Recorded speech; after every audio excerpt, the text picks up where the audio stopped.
이름을 위하여 의의 길로 인도하시는 도다. 야, 이 말씀을 통하여서 하나님의 목자 되심, 그리고 우리의 양됨을 하나님 앞에 인정해 드리고 더욱더 목자를 따르기를 원하는 여러분들에게 하나님께서 펼쳐주실 아름답고 의롭고 행복한 길들이 열리길 예수 이름으로 축복합니다.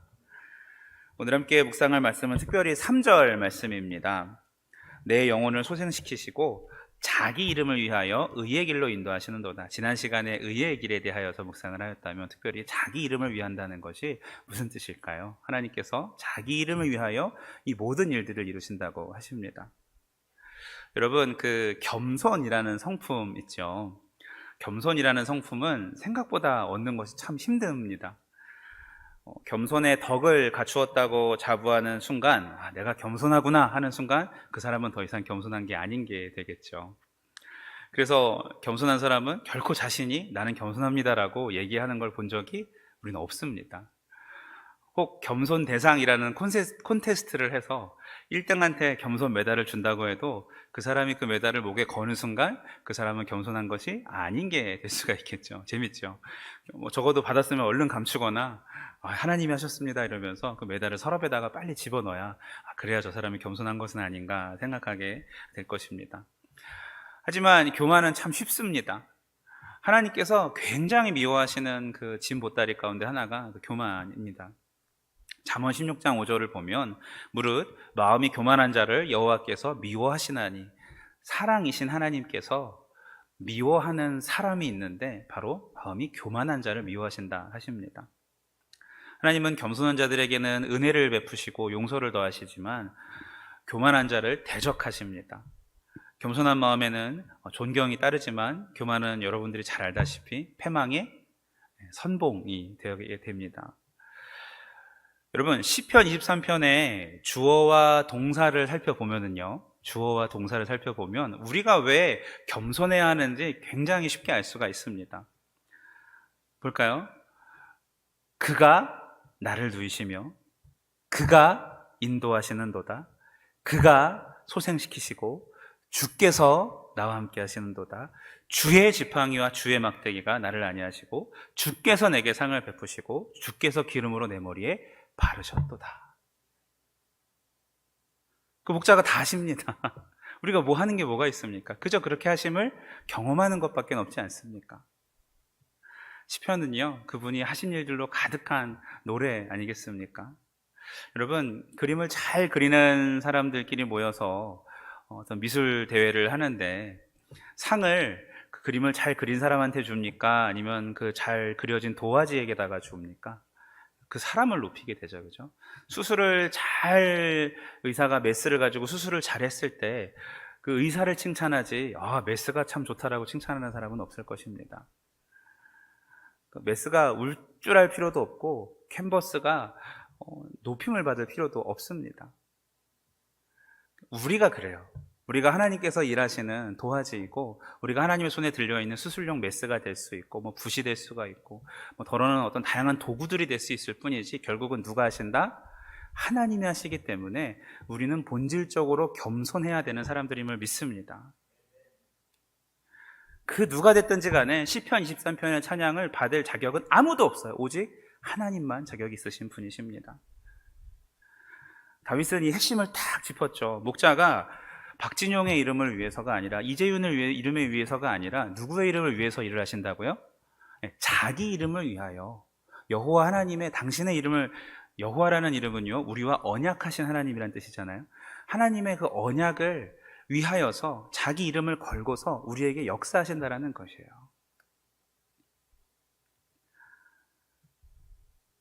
우리가 아니라 하나님께서 자기의 이름을 높이시는 이유가 무엇일까요? 하나님께서 명예를 탐하시는 분이신가요? 그렇지 않습니다. 여러분, 명예를 탐하는 것은요 우리 인간들이지 하나님이 결코 아닙니다. 우리들이야말로 정말 인정받고 칭찬받는 일에 굉장히 목마른 사람들 아니겠습니까? 누가 좋은 얘기 해주면 그렇게 기분이 좋고, 누가 좀 싫은 얘기 하면은 지는 얼마나 잘났다고 이러면서 그런 게 우리들의 마음 아니겠습니까? 저만 그런가요? 내가 다른 사람들 앞에 어떻게 비추어지는가에 굉장히 관심을 가지고 살아가는 사람들이 바로 우리들입니다. 여러분, 몇 마디 칭찬은 오히려 한 인간이 가지고 있는 내면의 질서들을 다 흐트러뜨리고 그를 교만하게 만들 수도 있습니다. 사람들 앞에서 내 명예가 실추되었다고 여겼을 경우에는 정말 돌이킬 수 없는 관계의 파국을 경험할 수도 있죠.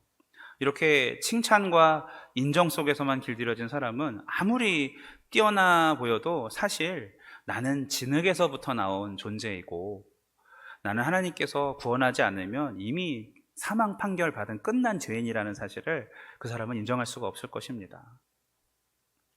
특별히 오늘 말씀에서 자기 이름을 위하여 하셨다지 않습니까? 이것은 보증을 말합니다. 하나님이 우리를 도우시는데, 목자로서 우리를 인도하시는데 보증을, 자기 이름을 도장을 찍으신다는 것이죠. 여러분, 대통령이 자기 임기를 잘 못하면 초반에는 어떤 지지율이 높아도 뒤로 갈수록 레임덕이 오는 것과 같이 사람들은 그 어떤 이름에 걸맞는 혹은 기대에 부응하는 일들을 행하지 못했을 때 사람들로부터 어떤 기대감이 떨어지게 될 수밖에 없습니다. 하지만 여러분 생각해 보십시오. 하나님의 이름 여호와, 하나님의 그 이미지가 수없이 많은 세대를 거치면서 단 한 번도 이미지가 실추된 적이 있으셨습니까? 우리가 못나서 나빠졌다면 우리가 나빠졌지, 하나님의 이름은 단 한 번도 땅에 떨어진 적이 없습니다. 하나님은 한 번도 게으르신 적도 없었고요, 하나님께서는 우리에게 단 한 번도 거짓말하신 적이 없으셨고요, 하나님께서는 단 한 번도 아무리 우리가 패역했어도 우리를 향한 그 사랑을 끊으신 적이 없으셨음을 믿으시기 바랍니다. 얼마나 감사한지요. 그래서 하나님의 이름 그 여호와는 그 자체로 우리에게 보증이 되는 것이에요. 거기다가 내 이름 안 써놓기 얼마나 다행입니까? 나는 아침과 저녁에 생각이 다르고 하루에도 12번씩 감정이 변하는데, 변함없으신 신실하신 하나님께서 자기 이름을 위하여 우리를 돌보시는 것, 우리와 했던 약속을 지키시기 위하여서 신실하신 것, 이것이 얼마나 은혜인가요? 그래서 여호와는 나의 목자시니, 이것이 굉장히 권세 있는 고백인 이유는요, 바로 그 여호와라는 이름 때문에 그래요. 그래서 우리는 다시 한번 기본적으로 겸손해야 되는 사람들입니다. 하나님께서 하나님 스스로 약속을 하셨고 그 약속을 지키시기에 자기 이름을 위하여, 그 우리와 언약하신 여호와라는 이름을 지키시기 위하여 모든 것을 다 하시기 때문에 우리는 정말 겸손해야 되는 사람들입니다. 한번 내 턱을 만져봅시다. 내 턱이 이렇게 위로 올라가고 있다면 내리셔야 합니다. 뭔가 어깨를 으쓱하려고 한다면 낮추셔야 합니다. 그리고 하나님이 하셨습니다라고 말할 줄 아는 저와 여러분 되시길 예수님 이름으로 축복합니다. 예수님께서 비유로 이렇게 말씀하셨어요. 바리새인과 세리가 기도를 하는데, 바리새인은 도덕적으로 무흠하고 율법을 열심히 지키는 사람의 집단들이죠. 자부심을 느끼고 기도하고 있었습니다. 저쪽에서 세리가 멀리서 감히 눈을 들어서 하늘을 울어보지도 못하고 이렇게 고개를 푹 숙이고 가슴을 치면서 아 하나님 나를 불쌍히 여기소서, 나는 죄인입니다, 이렇게 기도를 합니다. 여러분, 결과를 다 아시죠? 어떻게 예수님이 판단하시는지. 예수님의 비유의 의도가 뭘까요? 겸손과 회개의 사람이 되어라 라는 뜻입니다.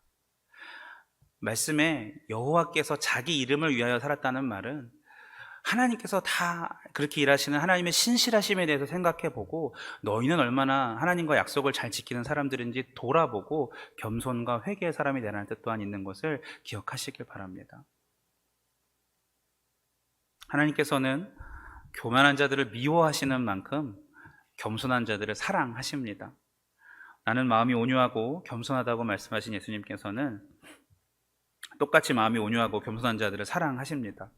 여러분, 시편 138편 6절을 찾아보니까 여호와께서 높이 계셔도 낮은 자를 하감하시며 멀리서도 교만한 자를 아시나이다 라고 이야기하고 있어요.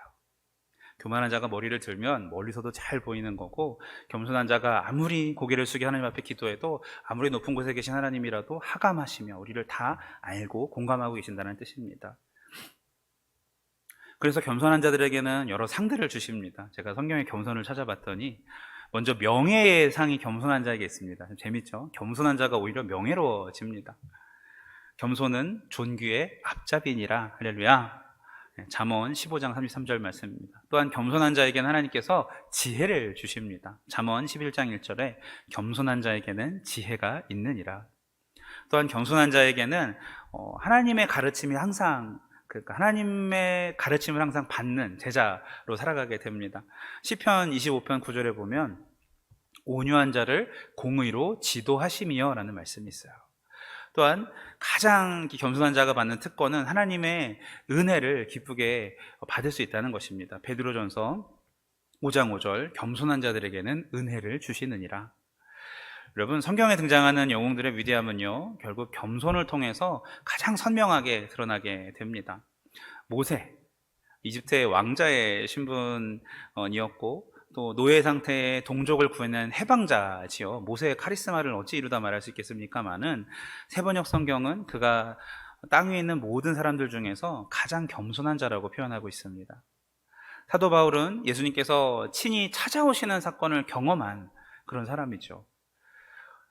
하늘에 올라가는, 하늘나라에 이끌려 올라가는 그 경험을 했던 사람이 사도 바울이고, 떨어져 죽은 청년을 살려낸, 죽은 자를 살려내는 경험도 해본 그런 사람입니다. 그런 능력이 있었는데도 자신을 소개할 때 사도 바울이 서신서에 뭐라고 소개하죠? 하나님과 예수 그리스도의 종이라고 표현하죠. 자기를 낮추는 일에 가장 먼저 자기를 드러낼 때 종을 이야기합니다. 하나님께서는요, 겸손한 사람을 사랑하시고 그가 낮은 만큼 크게 사용하셨습니다. 따라해봅시다. 겸손하라. 나한테 손을 얹고 한번 얘기합시다. 저는 저한테 하겠습니다. 나를 바라보면서 겸손하라. 나한테 명령하십시오. 겸손하라.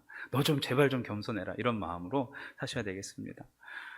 그동안 겸손하라 라는 말씀을 드렸는데 이 시간에 구체적으로 성경에서 말하는 겸손이 무엇인지 한번 깊이 더욱더 나눠보도록 하겠습니다. 제가 성경을 찾으면서 보니까 여러분, 겸손은요, 우리는 어떤 일이 잘 됐을 때 그때 우리의 겸손을 드러낼 기회라고 생각하는 착각을 할 때가 있는데, 성경에서 말하는 겸손의 시작은요, 생각에서부터 시작을 합니다.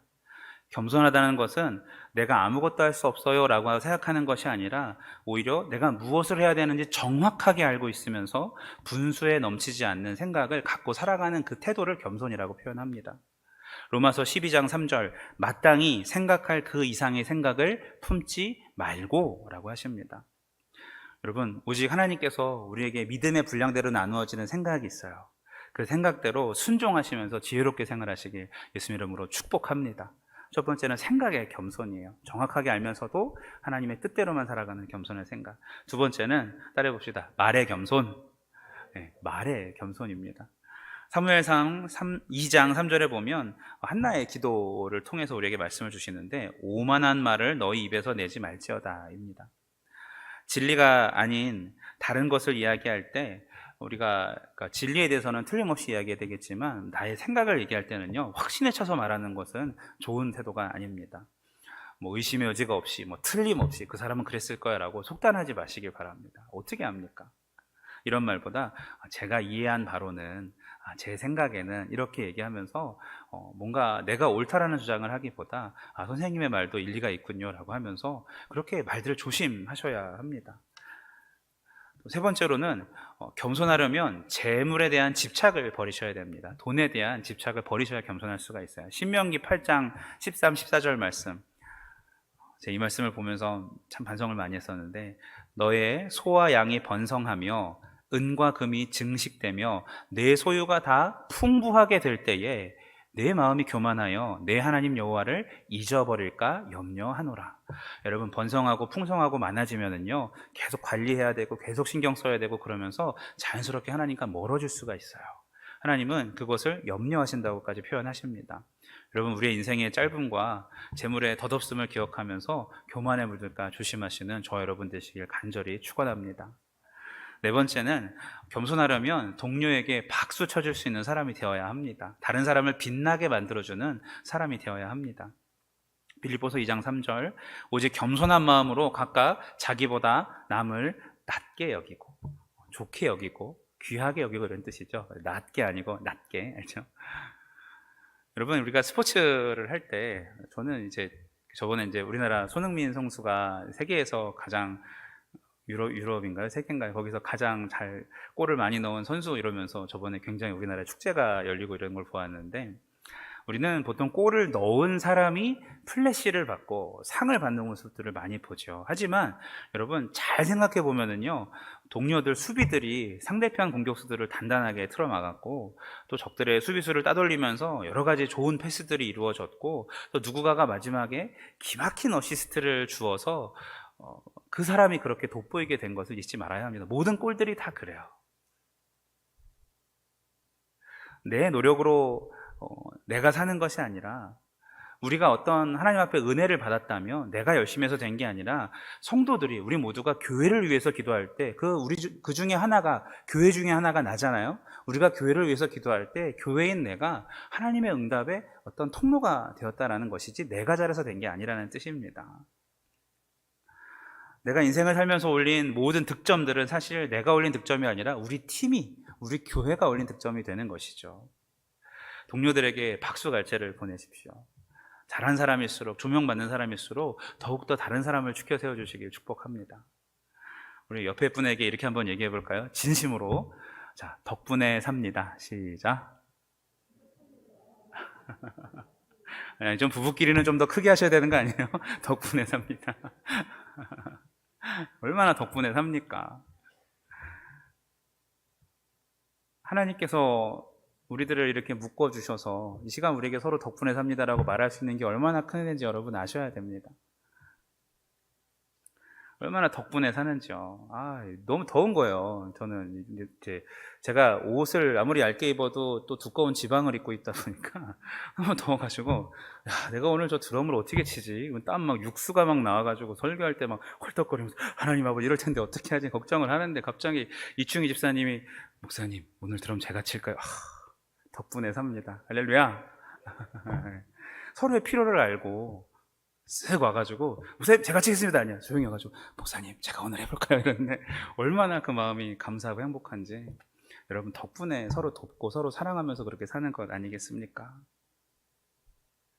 다섯 번째로, 겸손이란 정말 그 끝까지 다 해낸 뒤에 기쁨을 나누는 그 모습 또한 겸손이라고 성경이 얘기합니다. 생각부터 겸손이지만 그 일을 다 마친 다음에 기쁨을 함께 나누는 것을 겸손이라고도 표현해요. 열왕기상 20장 11절, 참 마음에 와닿는 말씀인데, 참 군인은 갑옷을 입을 때 자랑하지 않고 갑옷을 벗을 때 자랑하는 법입니다 라는 말씀이 있어요. 갑옷을 입을 때 입었다라고 자랑하지 않고, 언제요? 모든 싸움을 다 끝내고 갑옷을 벗을 때, 하나님 살려주셔서, 하나님 이기게 하셔서, 또는 하나님 깨닫게 하셔서, 졌지만 깨닫게 하셔서 감사합니다라고 얘기할 때, 그때 찾아오는 것이 겸손이라 말씀하십니다. 묵묵히 여러분 자신의 사명을 끝까지 감당하시고 완주하신 뒤에 그 기쁨을 나누시는 저와 여러분 되시길 축복합니다. 네.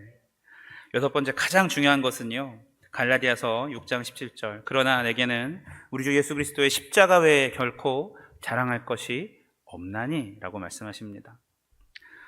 십자가의 그 그늘 아래 항상 거하시길 축복합니다. 다시 한번, 십자가의 그늘에 거하시길 축복합니다. 네. 두 번째도 아멘을 못하신 분은 한 번 더 하실 때 하나님의 은혜가 임할 줄로 믿습니다. 십자가의 은혜에 그늘 아래 거하시길 축복합니다.